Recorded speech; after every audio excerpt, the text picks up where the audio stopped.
When I was 7 years old, my mom, she started using meth, and whenever that happened, she had got mixed up with a very dangerous man. He had started trafficking me for drugs, and during those times, I was molested. I was tortured. I was beaten. I was burned, and my brother, he was forced to have sex with me. I grew up in a very alcoholic, abusive home. When I was younger, I lived with my mom till I was 6, and was very, very emotionally and physically abused by my stepdad. And then I lived with my dad from 6 to 12, and the abuse carried on with me being emotionally abused and physically abused. I even went through a little bit of sexual abuse with my older stepbrother. The harassment was just so severe that I couldn't wear skirts to school because him and his friends would lift my skirts up and they would pin me in the halls and they would grope me. They would soak me down with water guns after school so my clothes would be see-through. 3 days before the end of my 7th grade year, I lost my virginity in the boys' bathroom. He took my virginity, he raped me. In 2014, towards the end, I met a guy who later became my sex trafficker.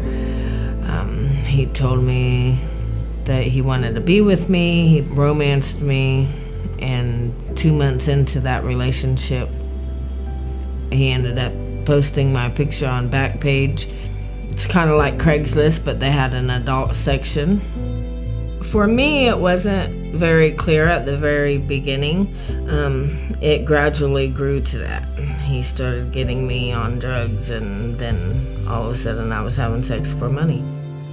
I have seen it throughout my entire life growing up, and I never even realized what it was until I was like 20 years old. I never thought about what I was doing as trafficking.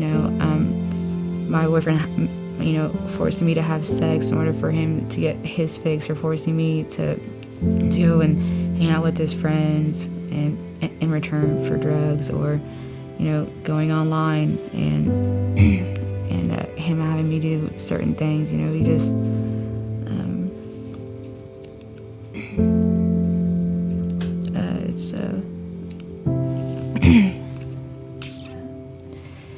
it just takes you to places where you never thought that you would ever go. Pimps and traffickers will intentionally provide meth, heroin, cocaine, other drugs to these individuals to make them more docile, to make them easier to control, or to get sufficient work out of them. Some research says that many of these women have an average of 12 clients per day, some of them upwards of 30 to 50 clients per day. So when you are being systematically raped 30 to 50 times a day, and the only way that you can cope with that is through numbing out via drugs or alcohol, that drug and that alcohol becomes vital to your survival. To take that away, to remove that, and to subsequently flood your mind with memories of trauma that began decades before is completely overwhelming. So what we're trying to do here at the Homestead is create a safe space that we don't have to rely any longer on drugs or self-harm or suicide or unhealthy relationships to cope with stress, but instead there's a new way. Through trauma therapy, through wraparound services, through support, through spiritual help, we can provide a new way, and we're seeing fantastic results. There's 4 prongs of helping. There's the prevention and awareness prong. There is rescue, and then that major recovery piece, getting them off of the drugs, off of the alcohol, maybe beginning to look at the trauma that they've been through, getting any mental health issues diagnosed, and then you have reintegration, which is the transitional care. Homestead is transitional care. And so that requires our survivors to be at a place where they can regulate themselves enough to engage successfully in a job apprenticeship program, to successfully address some of the trauma that they've been through and begin transitioning from the sex industry into other professional fields.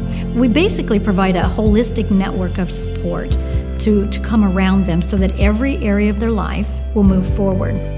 I've learned in the past that I can't go on not having any support, and me not having any family back home, I don't have support outside of the homestead. So everybody that's put in my path since being here at the homestead has helped me in my growth towards spirituality, self-confidence, and emotional stability. Homestead is a really important step in women's lives because it teaches us how to live and not just survive.